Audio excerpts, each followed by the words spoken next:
All right, folks, welcome to our first Sub2 Investor live stream.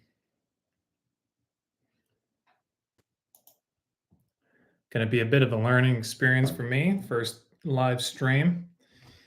But what I want to do is have some kind of forum where folks who are kind of out there watching my videos, watching other real estate investing beginner videos. Maybe it's not beginner, maybe you're wanting to get specifically into Sub2, but maybe you're looking to do your first real estate deal, and for some reason, subject to really caught your attention. And so I want to create a forum for, especially for newbies to come, ask their questions, and also to provide some valuable, content that will genuinely help people do Sub2 deals better, and just help people to do them, and then help people to do them well, so that they are protected, especially from the due on sale clause. And hey, Ian, what's going on, my man? Good to see you. This is totally separate from the biweekly coaching calls. Those are exclusive just for paid members of the community, where we can dialogue back and forth. You can ask any questions you want, and really sort of get into super, focus on what you're wanting to talk about and on those coaching calls. Whereas here, I'm happy to answer questions for sure. We're going to keep it more geared around the content that basically I've prepared to present or to talk about. So I will be talking about today trusts. I'm sure there's going to be lots of questions about trusts, and well, there are questions about trusts. I get them all the time, and even from people who do subject to deals on the regular, there's still questions about trusts and the right way to structure a trust. And so that's what I want to talk about in this live. Should be a good time here. So before I do that and hop into talking about trusts, I want to make a public service announcement that I created a Facebook group. And if you didn't know it already, there is a Sub2 Investor Facebook group, but it's not very active and I haven't been promoting it at all. Really what I'd rather do for members of this community and for the wider community of Sub2 people in general is to have a Facebook group dedicated to alerting investors when there's a due on sale event, because there are due on sales that occur. It's really the number one objection for investors why they don't get into subject to, and it's the number one objection from sellers, sometimes even from buyers, when you're disclosing the underlying debt on a deal that you're selling with seller financing where you've purchased at Sub2. But undoubtedly, the biggest question mark hanging over Sub2 in general is the due on sale clause. So I created a Facebook group called Due on Sale Alert. So if you're at your computer, if you're able to log on to Facebook and search for that group, Due on Sale Alert. I just created it like last week.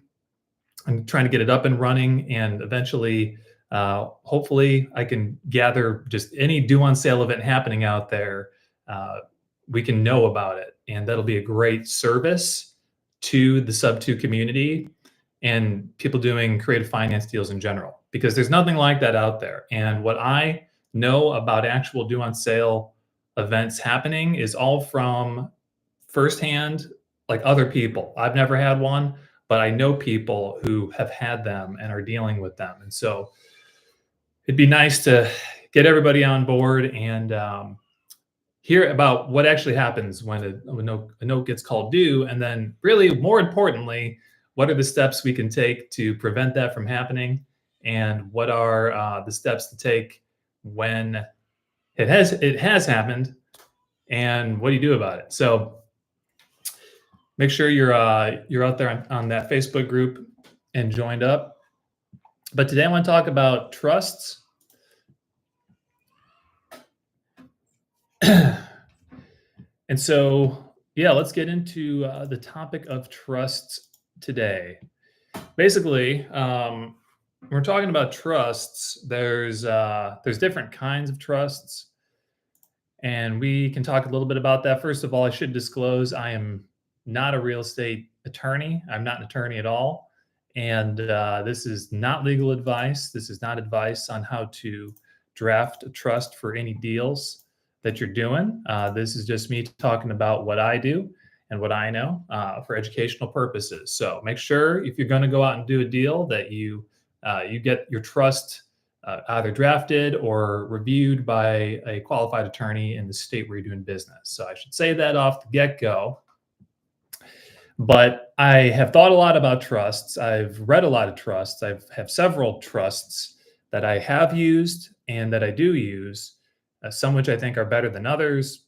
And there's a lot of confusion about trust, but why would we use a trust in a subject to deal in the first place? Well, that's a great question. I was just talking about the due on sale clause, and really that's the main reason why we utilize trusts when we're closing properties that we're purchasing subject to. We are using a trust vehicle to hold title to that property because the chances of a due on sale occurring if you've closed that deal in the name of a trust is drastically lower, statistically speaking, than if you close that deal in your name or in the name of an LLC. And we're going to get into the reason why. In fact, maybe I'll just mention it right now. The reason why that is perhaps the greatest mitigation that you can put in place against the due on sale from happening is a little thing called the Garn St Germaine Act. And you don't have to know about the act. I don't even really know too much about it, except that it exists. And it was Congress that passed it back in, well, let's see here. Let's use AI to figure out when Garn St Germaine happened. When did, I love using Grok for this stuff. I believe it was in the 90s, could be wrong.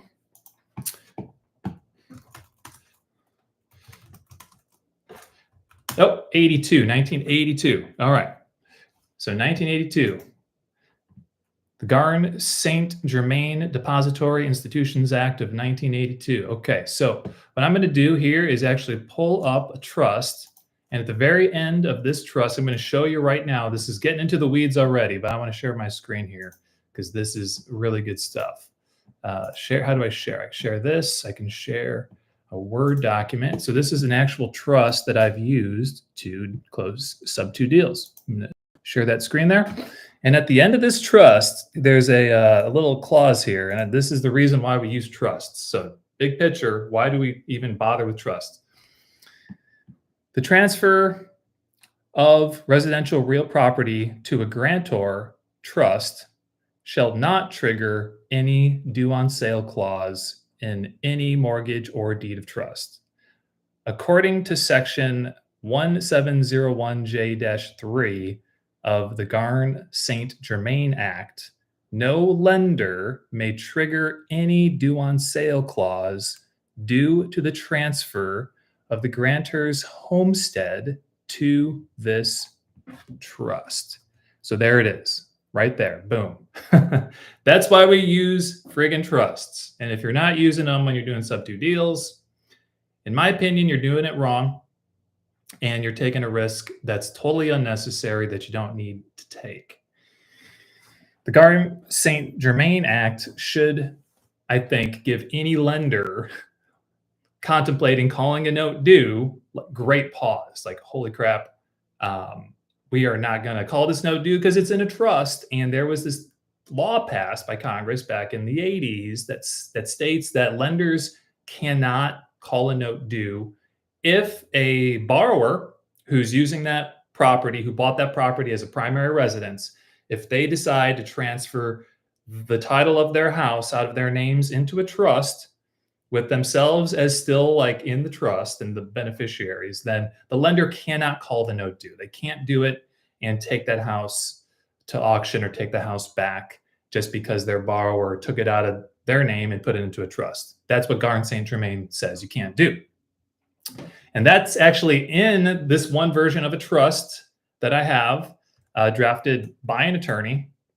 And let me just stop sharing my screen here.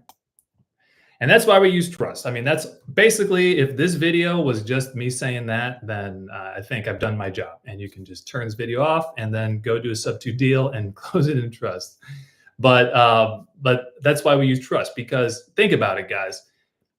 If you close your deal in a trust, there's a giant question mark over who's the trustee, who's the beneficiary, who's the grantor of that trust. Nobody knows. In some cases, the trustee has to be publicly recorded, like if you go down to the recorder of deeds, and it has to be on the deed that there's the trustee name, but that doesn't apply in all counties across the US.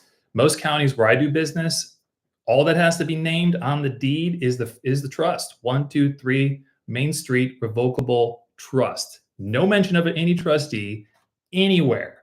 So imagine a lender being like, oh, some weird things happened with insurance on this property, and there was a payoff request. They never paid it off. Insurance changed. There's additional insured, yada, yada. Let's call this note due. It's in a trust. Who wants to face federal prosecution for violating the Garn St Germaine Act? Do you think that banks, that lenders, that note holders who have performing notes want to mess with that so that they have federal attorneys coming after their lending institution, the big bad guys, because they took a chance on calling a note due in a trust and they were wrong? Actually, the owner is still a member of the trust, and now they're in violation of 1982 Garn St Germaine Act. What lender is going to do that? I'm not saying it's not possible. If you're doing Sub2 deals, let it be known you're taking a risk. The note could get called due at any time, and you could lose the deal. All right, that's like the one big caveat. And me saying that is just going to drive a lot of people out from doing Sub2. But that caveat will always be true. However, you need to ask yourself the question I just asked a second ago: what lender is going to foreclose on a property held in a trust, taking a chance that they're violating the Garn St Germaine Act and could be prosecuted for doing so and taking away the homestead of a buyer/borrower to whom, they legitimately own the house? Because the lender at the end of the day doesn't know who's in the trust, and that's why we use trusts. It's due on sale insurance. I know that they sell due on sale insurance out there, that there's a company that does that, at least one. I don't know if there's multiple. But how about you save yourself some money and just learn how trusts work and utilize trust? Because to me, I said this on a coaching call recently. How often do I worry about the due on sale happening in my portfolio? I'm not the biggest investor. I'm just an average investor, really. I'm not some big shot guru guy. I got about 40 properties in my portfolio, and most of them are Sub2, almost all of them. How often do I lose sleep at night or have my fly fishing trip sort of disrupted by some invasive thoughts coming into my mind about, shoot, what if this note gets called due? Do I go to the park with my children, kind of stressed out about the due on sale happening, and so I'm not able to spend quality time with my family because I'm worried about this? How often does that thought come into my head that ruins my day or disrupts a moment of my life? Like almost zero. I'm telling you, it's almost zero. Because once you do, now it could happen, and I might have a crap storm on my hand. I'm not sure if I'm allowed to say that on a live stream. We'll see if this gets taken down. Maybe one day there's a law that changes, all the notes get called due. Now I'm like the worst position I could possibly be at, but I just don't think about that because I'm trying to think. My oldest Sub2 deal now is man, back in 2021 was the first one. So, almost 4 years, actually coming up on a 4-year anniversary of my first Sub2. And I've got a lot of letters from lenders. I've done a lot of insurance policies. I've helped other people do Sub2 deals. Man, I even helped a person do a Sub2 deal just with like basic things like here are the disclosures I use, here are the templates, you can use them, but I didn't help them put it in a trust or anything like that. Okay.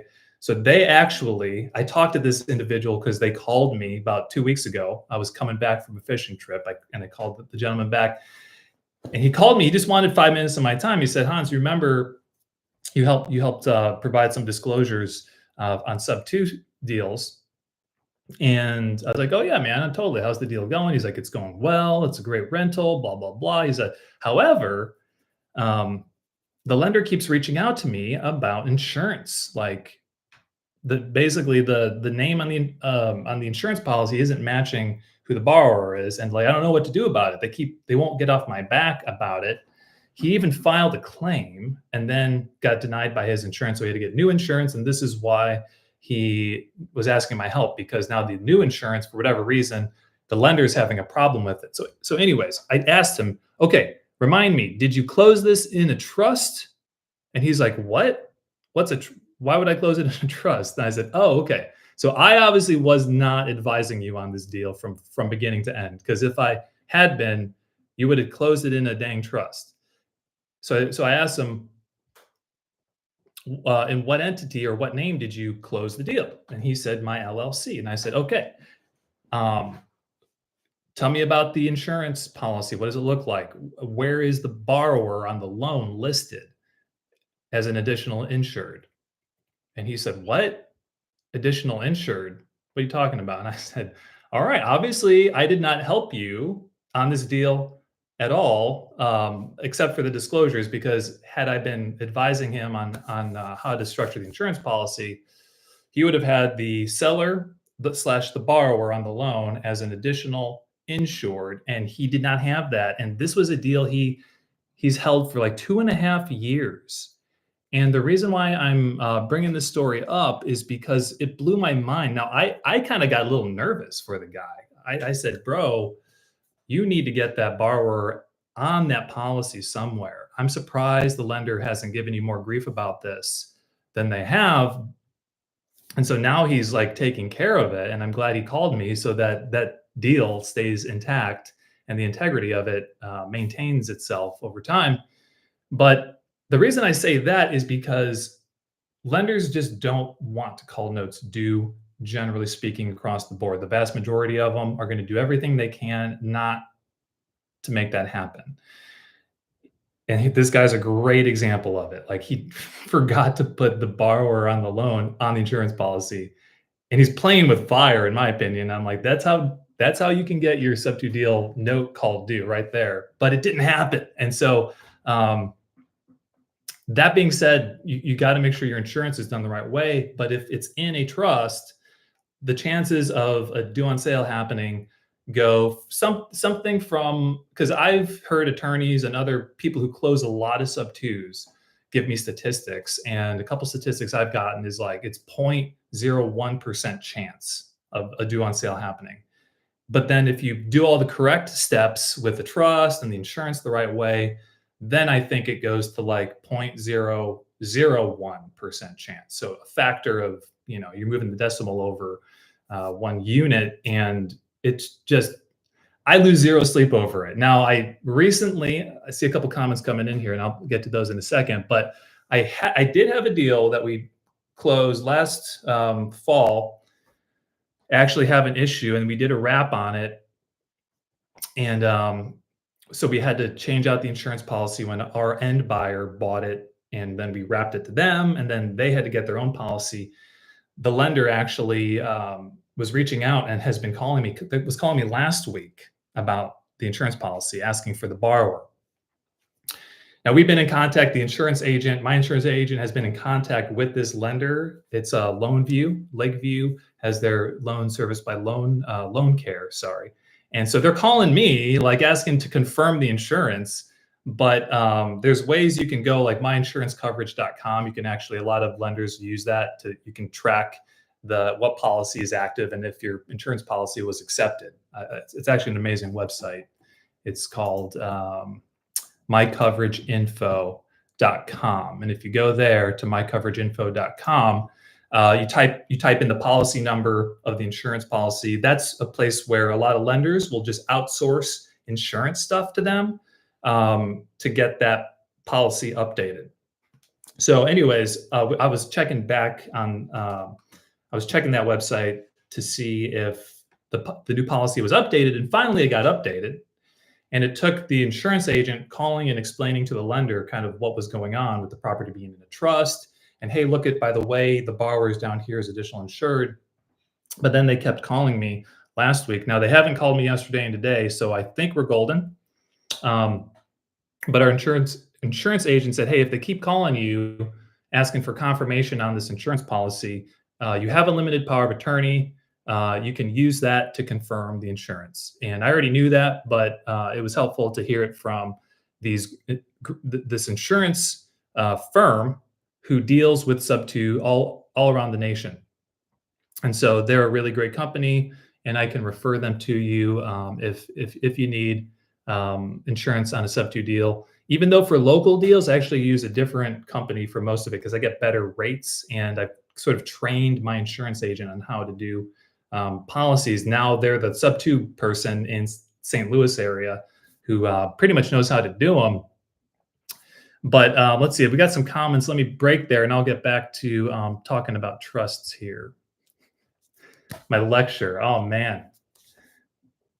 Lecture. Well, I was a adjunct professor for a little while, and because I have a PhD, and that's kind of my second career, was being an academic. So lecture is a good term to use. But this is Alexander. Let's see. If in the end in your lecture you will answer the questions I have. One, does this scheme with trusts work in New York? Apologies for English. Oh yeah, no worries about the English. Thank you for being here. So let me try and address that question. Does it work in New York, the state of New York? I assume that it does, but I can't give legal advice. I'll say that, but I assume that they work. Like if I was in New York and wanted to do subject to deals in New York State, my default thinking is that trusts are going to work. They're but the thing is you do certainly want to take a look, and this is where AI can give you a good preliminary idea of the laws in a certain state. Now AI, Grok or ChatGPT is not going to provide legal advice either, but it's a great place to go to start asking questions. I have Grok open on as a tab all the time, and I recently used it to help draft an equity partnership agreement, which is a very complicated type of agreement. I'm telling you, if you ever do an equity partnership, there's all sorts of contingencies and things that happen if this happens, if that happens. And I use Grok 3. It's amazing. I love it. I love Elon, what he's doing. I think he's going to have the best AI personally in years to come, because it's just the foundations are extremely logical. And so, but I'm not an expert in AI, who knows? But I love using Grok, and I use it to draft an equity partnership agreement and continual revisions, revision. My equity partner wants this kind of clause. Can you create that? Make it sort of lean in the favor of the investor, not the money partner, stuff like that. But I shouldn't say that because maybe he'll watch his video. But then at the end, I said, is this an even, like, how fair is this toward the money partner or the equity partner? And it was actually pretty fair, because he kept on asking for stuff. So anyways, I would go to AI and I would just start asking it about trusts. Like, hey, have investors used trusts to close subject to deals in the state of New York? Like, that's a factual question. It will start to give you answers. If you ever get to the point of where you're actually needing help on a Sub2 deal, I could help you. I have the templates, the paperwork, but what I'll always say is take this to an attorney just to have them redline it, Okay, it's not the same as drafting up documents from scratch, which you're going to pay an arm and leg for. You're just asking them to check for compliance with your state, and that should only be a couple $100. Boom. Once they do it, you have the red line version. Make sure you have this for the state of New York. Then you can go and use that template for all future deals for just a couple $100. That would be my advice. Alex Cameron says the seller should be primary insured and your LLC should be additional insured. That's incorrect. Then I'll say why here in a second. When selling on owner finance, the buyer is primary insured. Yeah, that's true, depending on what kind of owner finance. Because if it's contract for deed, no. If it's a wrap, then yes. Original seller is additional insured, and you're listed as second lien holder. Yeah. If you're selling on a wrap, you'll be listed as second lien holder. But when you're closing the sub-2 deal, you are transferring the deed over to your entity. And so the seller is not going to be the primary insured. You try and file a claim with the seller listed as the named insured, it's not going to go through. They don't own the property anymore. Yeah, I'm familiar with Texas. I've done deals in Texas. And there might be some confusion about that. When the deed transfers, even if it's in a trust and you take full ownership of that trust and the seller's still listed as the primary insured, like the named insured, you're going to have a problem if you have to file an insurance claim. I know Scott Horn, but I don't know if you are totally understanding what he's saying. So I'd like to know more. I'd like to know how, on an insurance policy, the borrower who no longer owns the house, they're gone. They have no beneficial interest in the house. How are they going to file a claim on a house that they don't own anymore? I doubt that that's how he structures them. I could be wrong. There could be something I don't know. But I've been around the block, and this is how I've seen it done time and time again. I'd like to know if Alex has actually done one himself this way. I'd be curious about that. Let's see here. Yeah, I think Alexander's calling it a scheme because English is his second language. It's not his first language. And so I don't think he's being nefarious towards sub-2 investors and calling us like schemers. Even though I think there are a lot of shady people in the sub-2 community, unfortunately. But yeah, a loophole. Yeah. Yes, it works in New York. Okay, so Ty Card says it works in New York. And let's see, Ian here says, learning to use AI in workflows is so incredibly valuable. So many use cases. Yes. I have workflows in REI Black Book, which are drip campaigns. And I've used AI to just, here's my workflow. There's like 50 messages, put this in a casual tone, adjust the language for optimal sales or something like that. And I'm always amazed at how AI is continually improving and able to create better output. So I think when it comes to trusts, AI could be extremely useful. I'm going to get back to the nuts and bolts of trusts. Yes, contract for deed is illegal in Texas. That is correct. Yes. So yeah, I'm talking. See, even on a mortgage wrap, when you go to buy the property on sub-2, even if your plan is to wrap it to an end buyer, if that seller still stays on as a primary insured and there's no other, and you don't have a policy in the name of your entity, then what I'm saying, I could be wrong, but I'm pretty sure I'm right. You're going to have a problem if you have to file an insurance claim. That's my opinion on the matter. let's see. Ty Cards says there's a lawyer that introduced the trust method at one of the Sub2 meetups in New York City. His name is James E. Clark. Cool. Yeah, that's cool. Yeah, I'd say that. So Alexander was asking about New York in particular. So reach out to James E. Clark. I mean, that's a pretty generic name, but if you type that into Google with, real estate attorney after that, maybe you'll find the guy who can help you with trusts in the state of New York. There are a lot of people who don't understand about trusts, and even real estate attorneys are. Some of them don't like land trusts, and some title companies don't like land trusts. So you're going to have a problem closing in a trust sometimes if you don't have the right people on your team. And I think that deserves to be said, because I've had title companies tell me, we can't use the land trust. And I'm like, well, this isn't.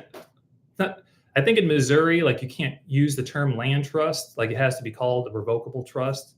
But I'm like, this is not a land trust. It does not say land trust anywhere. This is a revocable trust. He's like, yeah, but it's a land trust. Let me draft you a land trust. It'll be $650. Ah, okay. I don't have a good trust.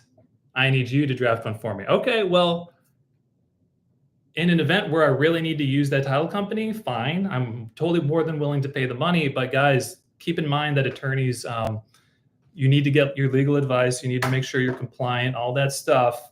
But keep in mind that that they have to make money too. Okay, that there's a business out there for drafting trusts. So just don't be totally naive to the world. But when you're starting out, it's good to pay for some attorney drafted trust just to see what's out there. And then, you can see what I'm using. You can see what other investors are using. And then you're going to have to make your own determination on what you think the best trust vehicle is to use going forward. So let's get back to trusts. Really good conversation here. Thanks, Ty Cards. It's great. How do you set trusts up, and how do you name trusts? Well, again, I'm speaking, I'm not like the guru guy over here, but I've seen how multiple people do it. I paid for multiple courses. I've talked to multiple attorneys, done deals in multiple states, and it is so complicated. Like, people have all these different ideas about how trusts work. And so maybe at the end of the day, there really is no right answer, but I would argue that I have the right answer. I think I figured it out. At least I know what I'm comfortable with, and I think is the best way to structure a named trust.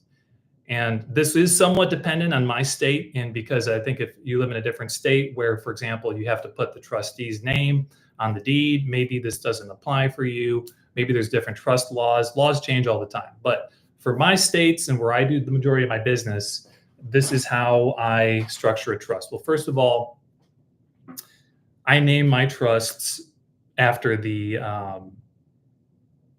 property. I don't put the seller's name in there.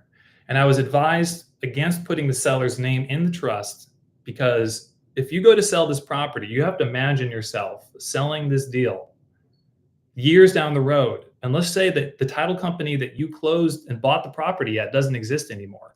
Now you got to go close at a different title company because that old one is out of business. The owners, small business owners, they retired. 20 years later, brand new title company, investor friendly, but now they're talking to you. They're asking you to produce the trust documents, and they're looking at this trust.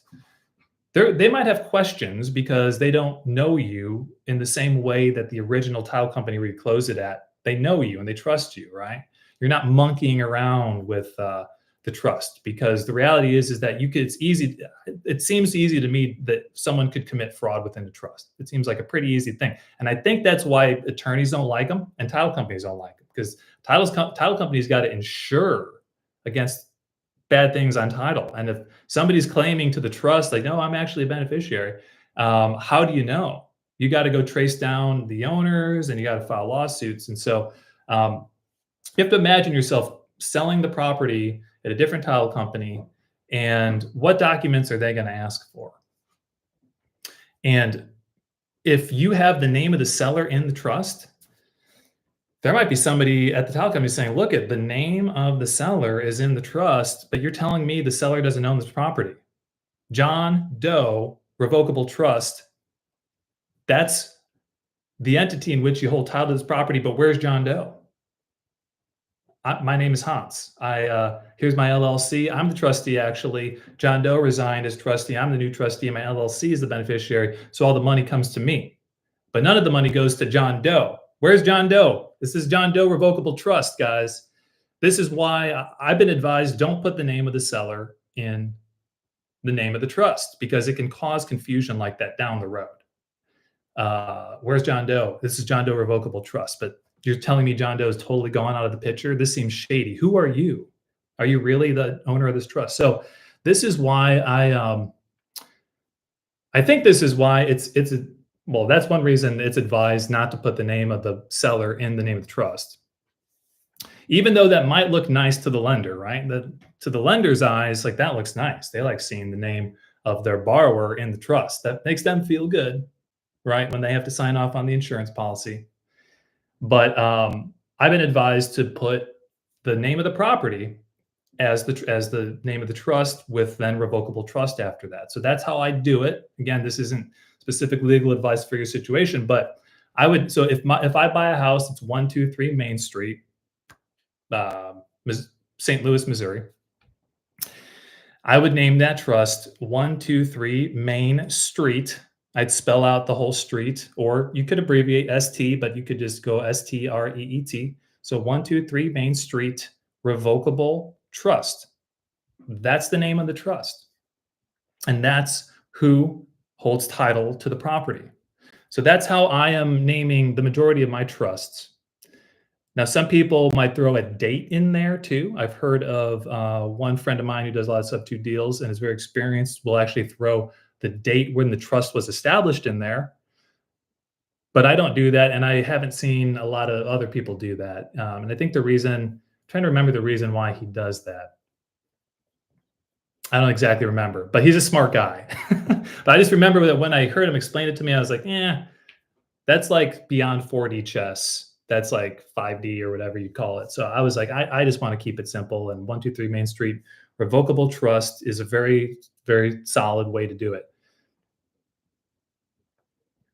Let me break here. I want to get to who's the original trustee and who are the beneficiaries. I can talk about that next, but I want to answer Ian's question on what are some other use cases of trusts other than in subject to.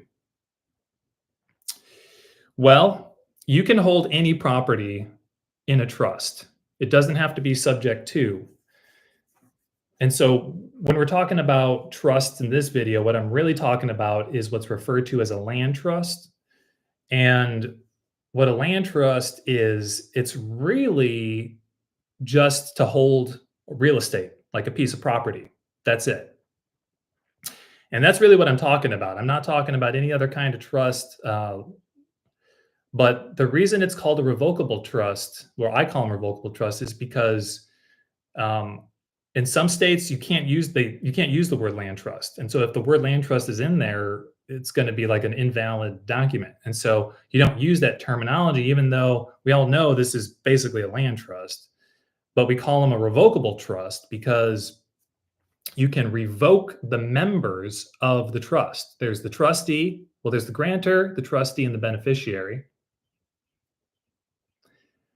In the trusts that I use, there's 3 roles, and you can revoke 2 of those. You can revoke the trustee and the beneficiary, okay? You can revoke who is the trustee, who is the beneficiary, and change them out for different people. So it's a revocable trust.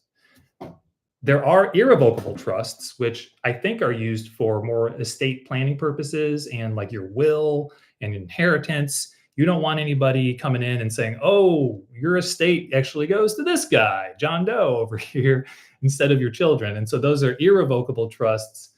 We use revocable trusts because the power of the trust is to be able to switch out who's the trustee.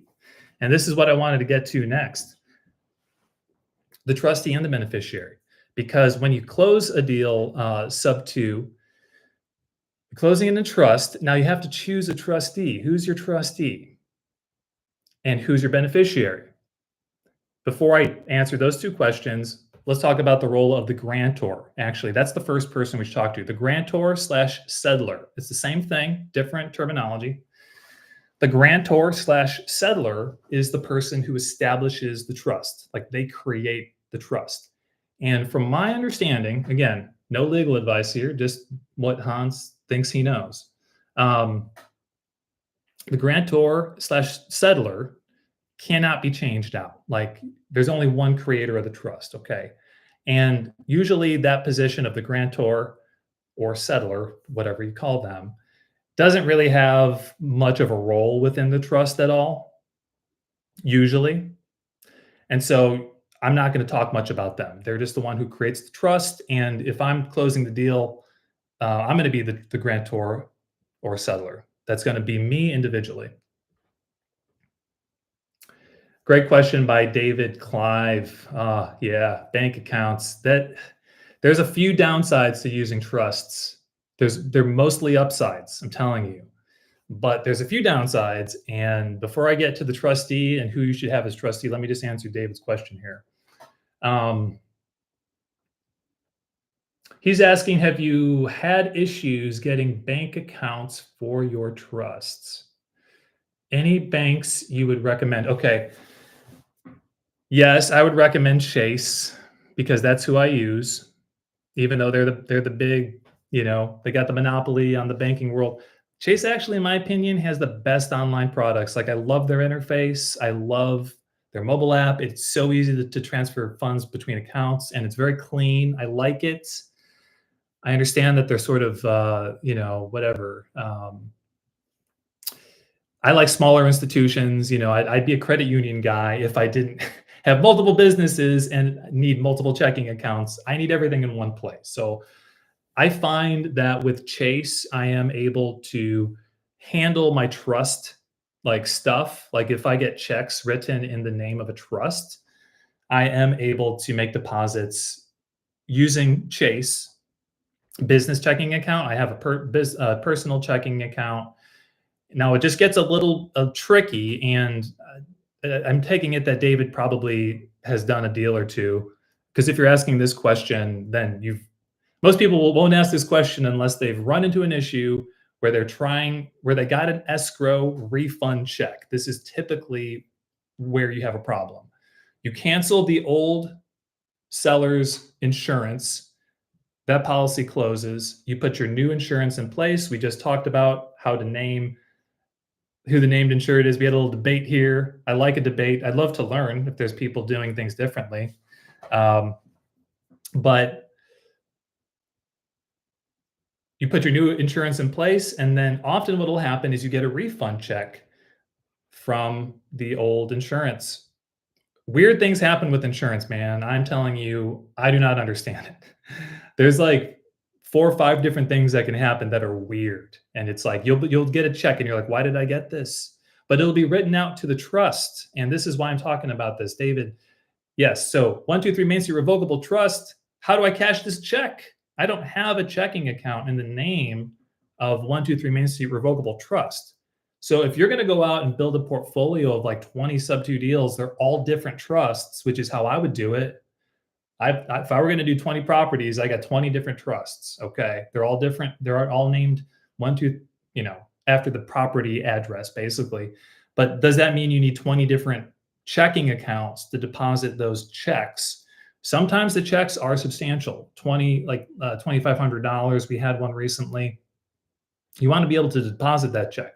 And I've found that I can do it with Chase. Typically, you're just endorsing it as the trust, and then you're endorsing it over to pay to the order of yourself. If you're the trustee, then you can actually cash that check because you're the trustee. And I've been told I have to do it in my personal checking account, but I have done it in my business account because it's kind of easier that way. That way, You're not having the appearance of commingling funds, even though you're not, because you're technically the trustee as the individual. So you can cash that check as the individual. And you're the trustee. You're not, your LLC is not the trustee. I am the trustee individually. So it goes into my personal checking account. Then I transfer it right away to the beneficiaries of the trust, which is my LLC. And that then goes into my LLC's checking account. And all the accounting is clean. I mean, that's clean accounting. It kind of might look like commingling, but it's not, because I am the trustee individually. So that's where the check should get deposited. So if you're having issues depositing checks in the name of trusts, just know you're not the only one. This is one of the downsides to holding a trust. It's a pretty common struggle. And I've just found that I build a personal relationship with the bankers at my bank, and I'm in there. I'm trying to make physical deposits as often as I can and just be nice and be known as a person who's trustworthy. And I find that that method usually, if there is a question on depositing a check, usually that'll get me past the finish line. That way they're not back there like, oh, let's, look this up. What does the attorneys have to say about this? How you do this? Because once they're doing that, it's game over. Okay. If you're asked to produce the trust documents, it's going to legal for review. I don't know. I've heard that. So if you can't cash a check like that, which, you legally can, and in some cases, you have a limited power of attorney to do it if it's made out in the name of the borrower on the loan. I've heard, I've never done this, that you can more easily cash those checks at those like shady corner stores in, I don't know if they're like payday loan type places, but, or I forgot. I used to live in Chicago and there were a bunch of them in the city where they basically, sadly, kind of take advantage of people. They charge a big fee to cash checks because people get paid with a check and they don't have a checking account. A lot of people don't have checking accounts in lower income communities. And so they just literally go to these places where these people take like 5% of the check or something, and they cash it and give them money or whatever. I've never done that, but I've heard that that's like a last resort if you can't cash a check made out in the name of the borrower or the trust. And you're legally, should have the ability to do it, but your lending institution's not allowing you to.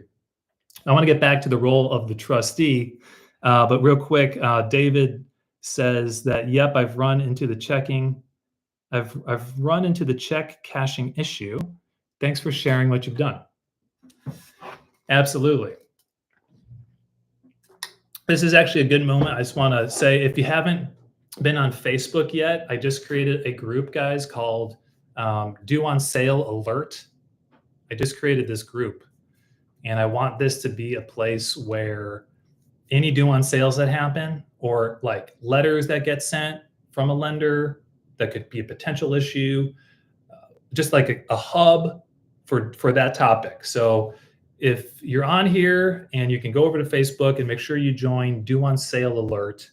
I'm going to try and grow that Facebook group as a help and a boon to the Sub2 subject to creative finance community, so that we can all be alerted to the big scary due on sale clause, what we can do about it, all that stuff. So I'm going to get back to trustee now. Ian says, if you're the trustee, why not reach out to the insurance company and have them rewrite the check in the LLC's name?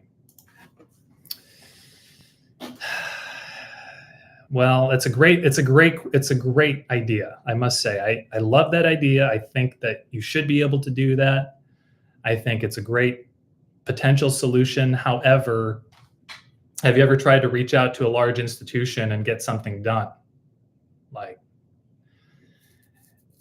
they're not going to do it. Okay. They have legal departments. They have to run everything through. It's going to take days and days and weeks, probably months before you get an answer.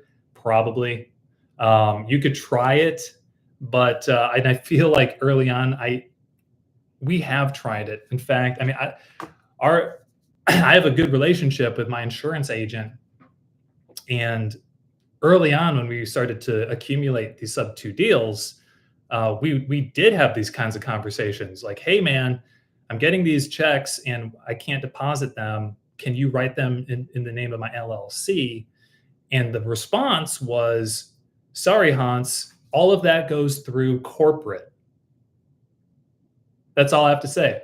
All of that processing goes through corporate. I can send a message to them, but I'm not sure. So it's like, okay, now I have to go to corporate, whatever that means, and try and get them to. Eventually, the answer was, we can't do it because the name on the policy is this, and there is insurance fraud that happens. There's fraud that happens everywhere, like in real estate and trusts and in insurance. And insurance fraud, I bet, is not very uncommon. And so I'm sure there's people trying to make claims on properties they don't own and all this nonsense. I'm sure it's happened. And so now insurers are like, yeah, we're not changing. Like, this is the named insured. That's who the check gets made out to.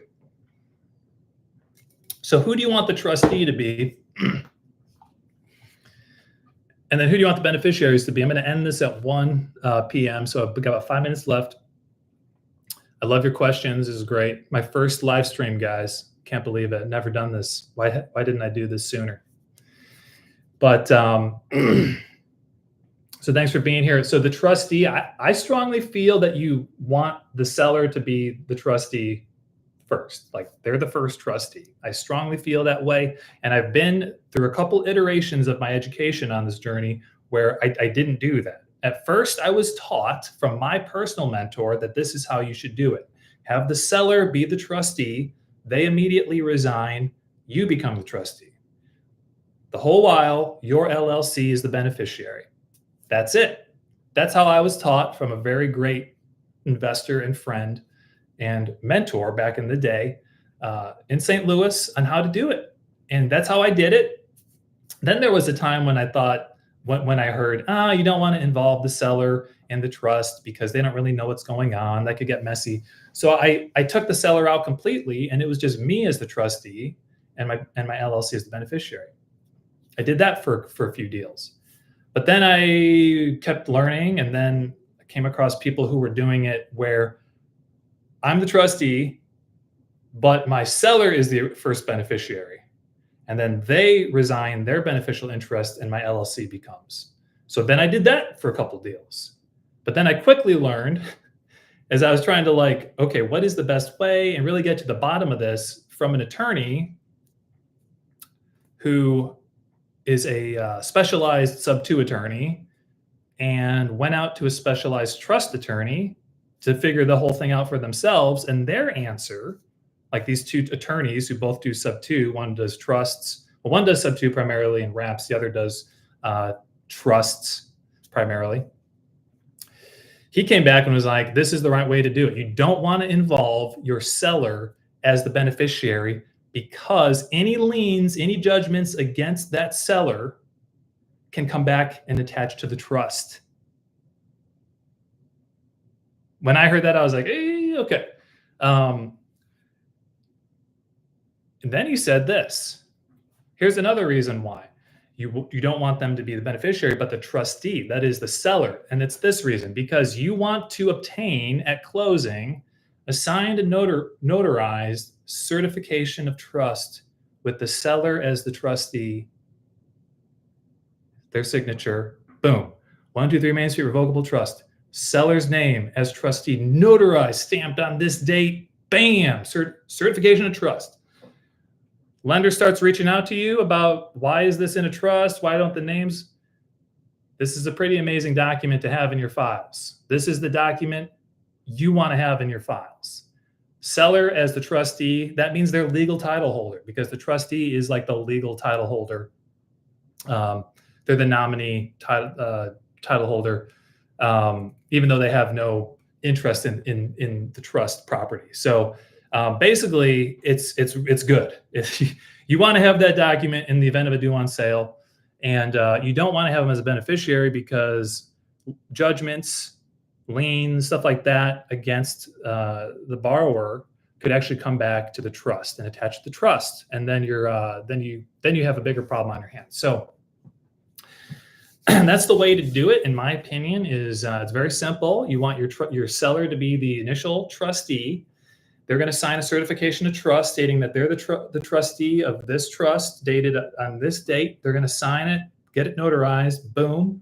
And then immediately after that, the next page, they turn it over, resignation of trustee and appointment of successor trustee. They're going to resign as the trustee, and then you're going to sign as the new successor trustee. Or you could have your LLC if you want be the successor trustee, or really anybody that you want who you trust to be the trustee. But for me, it's myself. They resign immediately, I become the trustee. And on that original trust document, it's my beneficiary, my LLC, who's my beneficiary. They don't change. They're just there as the 100% beneficiary, unless I'm JVing with somebody, a business partner, and we split that beneficial interest 50-50. Then I might be 50% beneficiary. My partner's 50% beneficiary. That's the way you do trusts. Then you keep all of those documents. You have your certification of trust, your obviously the trust document itself, the resignation and appointment of successor trustee document. Those are the three big documents that you're going to have. And again, none of this is specific legal advice. You need to get all this reviewed by an attorney in your state, but that's the way I do it. And the one other great thing about trusts, and this gets back to a question here about, doing deals, like where else do trusts get utilized besides Sub2? And really just any joint venture with a partner works super well in a trust, because I'll say this, your trust doesn't have to file a tax return at the end of the year. It's not that kind of an entity. It's like a pass-through. Well, I know LLCs are considered pass-through entities too, but your trust doesn't have to file a tax return. Your LLC does, the beneficiaries of that trust who receive the income or the losses. But if they're receiving income, then they're the ones who are going to file a tax return. So another great benefit about using many different trusts, so one trust per property, and having your LLC be the one beneficiary in all these different trusts, is one tax return. One tax return, many trusts, one tax return for your LLC. And you have the liability protection from your LLC, but also if somebody's going to sue you, they have to figure out who to contact. And if there's been a resignation of a trustee, even if they could find out that the seller was the original trustee, they'd have to contact the seller, and then somehow maybe they have to subpoena the seller, bring him to court, summon the documents, and then, oh, okay, here's the new trustee. And by that time, months have gone by. And so what you're doing utilizing trusts is you're setting up these barriers to figure out who actually is the beneficial owner of this property. Who can we sue to get money from? It's very hard to find out. It can be found out. Certainly, a trust can be pierced. I don't have any experience with that myself. I've just heard people talk about it. But technically, the trust provides no legal shield or liability protection, but effectively it does. Effectively, not legally, but effectively, just by setting up those barriers. Of course, your LLC has its own limited liability. Ian says, so in a scenario when closing in a trust is not an option, how would you go back and put the property into trust post-closing? Well, I guess I'm not sure when closing in a trust is not an option. I guess if you're trying to close like really fast and you don't have a title company that will accept the trust as like they'll insure the trust. So let's just say it's like a foreclosure, like a pre-foreclosure, and this is your first deal and you don't really have the trust figured out. And so you're like, but it's a great deal, smoking deal. I got to close this sucker tomorrow. You close it in your LLC. Not a huge deal, in my opinion. Better to close it in a trust, but like, you're going to be okay. But you want to put it into a trust like a month later or whenever the dust settles. You're like, okay, now I want to put this property in a trust. Very easy to do. Very easy to do. You just quit claim it from your LLC or whoever is on the deed. You quit claim it as the grantor. So let's just say you close it in your LLC. So it's my LLC is the grantor on the quitclaim deed. The grantee on the quitclaim deed will be 123 Main Street Revocable Trust. That's it. And now you have a trust. you've created and established, and on the deed now will be the trust. Of course, consult your local laws. Make sure you have help. Make sure you're doing that all correctly in terms of the deed transfer. But that's how I would do it. Very easy. What's cool about the trust is it's a private document, so nothing regarding the trust agreement itself, nothing is publicly available. Only in some instances, and I believe in Tennessee, it's the case.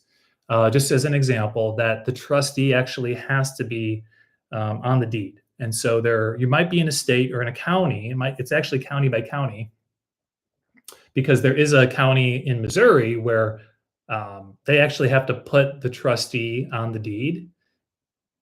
And there's another county where I do business where it's just the trust. And so you might have to put the name of the trustee on the deed. But if it's your seller who is the first trustee, then they're the ones going on the deed. And that's awesome. Okay, now you got your seller's name. It'll be 123 Main Street Revocable Trust, comma, John Doe as trustee. That's it. So the last thing I want to talk about trust. And by the way, if you haven't gone to the Facebook page group called Due on Sale Alert, please go there and join. I just created it, and I'm excited about getting people to join that group, just so that we can be aware whenever there's a due on sale. I'm hoping that people will find this group and they can post their stories about it. There's a few people that I want to ask to share their story that I know personally. One attorney in particular, Scott Horn, was mentioned. It'd be great to have him on here. I'd love to clear up the insurance thing, but I'm sure that he could share all sorts of stories about due on sale stuff and what he does to remedy that. That'd be great. Guys like that are invaluable, honestly, because they're the ones who see that hundreds, if not thousands, of these transactions. And yeah, it's cool to hear from people like that. But let's finally talk about, before I wrap this up, the beneficiary and the trust. And so to summarize, it's my LLC who's the beneficiary in every trust, except if I am in an equity partnership or a joint venture partnership with somebody. This is where let's just say you're sort of the person operating the deal, finding the deal, but you have somebody bringing the money for the deal, and you want to cut them in to the deal as a partner on the deal. It's very, very easy to do this with beneficial transfer. And so I talked about the 3 documents I would have. I'd have the trust agreement itself, then a certification of trust with the seller's name as trustee notarized. Third document being the resignation of that seller as the trustee, and then appointment of a successor trustee. But then fourth document you could have is, and this can even happen after closing. If somebody wants to is bringing the money to fund the deal, you can have a transfer of beneficial ownership. That'd be the fourth document, which you might have in your trust package. And essentially, what that assignment of beneficial interest is it's going to say, hey, Hans's LLC was the 100% beneficial owner, meaning they're the ones entitled to the profits or the losses of this property that the trust holds, right? But Hans's LLC wants to actually give 25% over to this person because they're the one who brought the 25 grand to get the deal done, okay? And if you're doing deals for the first time, you haven't really done a Sub2 deal yet, but you have somebody who'd be willing to lend to you or partner with you on a deal. And let's just say you don't want to go the lending route where you're borrowing money, but you want to go the partner route. This is a great way to bring in an equity partner or a money partner into a deal. And I would suggest when you're starting out just to do a 50-50 split down the middle, meaning they're the one who's going to fund the entire deal. You're going to be the one who operates the entire deal. And then you're going to split all income from the property, meaning down payment, monthly payment, if you're selling contract for deed or wrap or lease option. Just split the cash flow, split the down payment. And then when the property gets sold years down the road, there's going to be a back end spread on these deals usually. you're going to split that 50-50 too. Now, that's a great way to kind of begin doing these deals with no money out of your pocket. And I know you're giving up 50% of the deal. I have a few where I'm 50%, only 50%. And I look back thinking, oh man, I gave up half the deal, but also I wasn't very experienced. So there was a lot more risk for the money partner than there is now where I have experience. And I just feel like 50%'s too much personally for where I'm at right now. But early on, totally justified. And those deals are still going well. And that's what I would suggest to anybody who doesn't have the money to, and they're like, where do I get the money to, for the down payment on a Sub2 or whatever? That's probably the simplest option to go and the safest option to go because one person put it to me this way. It's like, usually if you're an experienced operator and investor, lending is the better route to go because you get to keep the whole deal. You're just paying off the interest on the private money loan, and then boom, you get to keep the whole deal. But where an equity partnership is, and I'm talking about instead of a lender, in lieu of a lender, you're actually partnering with somebody who's got money and they just want to come in to own part of the deal, like 25 or 50% or 33 or whatever you come to. The one major benefit for you, the investor, in having even a 50% equity partner, instead of borrowing money at say 12% over 5 years or something, is that in a down economy, what would you rather have? Like more debt obligation via a private money loan or an equity partner who's shouldering the financial liability on that property? You'd much rather have a equity partner in a down economy. And so there is something to using equity partners, people with money who don't want to be involved in the deal at all, but they want a really great return. I'm telling you, you give 50% of some of these deals away, the cash on cash return for these lenders, or we shouldn't call them lenders, we'll call them money partners, could be like 30, 40%. I mean, really stupid good returns, and they own half of the property. The thing that kills me on doing equity partnerships is if I get the property back, and now that I've done, several dozens of these deals, I've gotten some properties back, and I don't like to get properties back, but the silver lining is, dang, I just paid down my Sub2 loan for a year or two, so I owe less on the property, and now I get to get another down payment. And let's just say I break even because I had to give cash for keys and do a little make ready, but I still get 5 to 10% down to basically get that all back. Well, now I kind of regret giving 50% of the deal away because I got more equity in the deal now.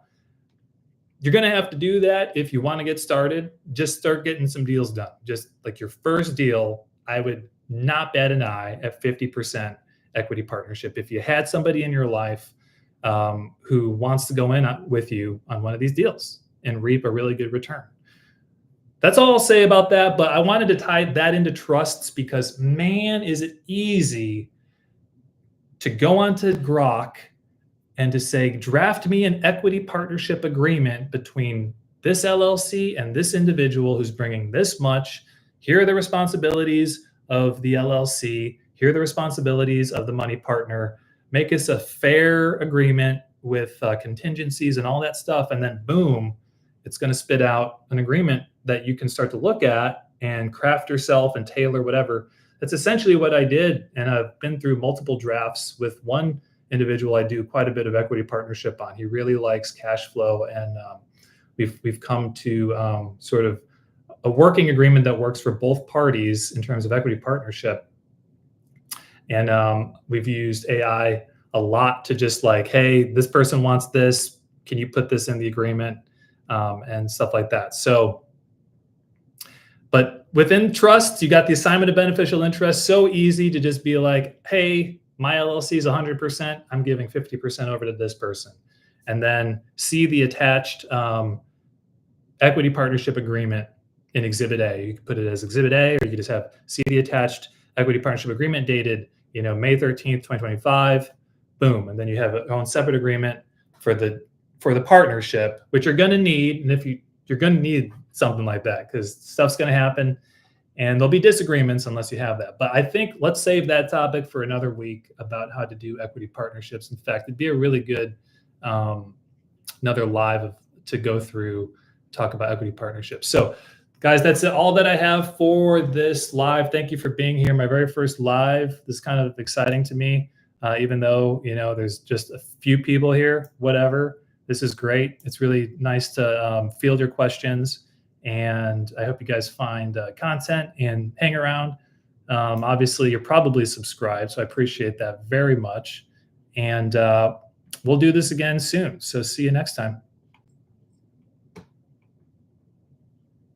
Thanks, Ian. Noted. Appreciate it, brother.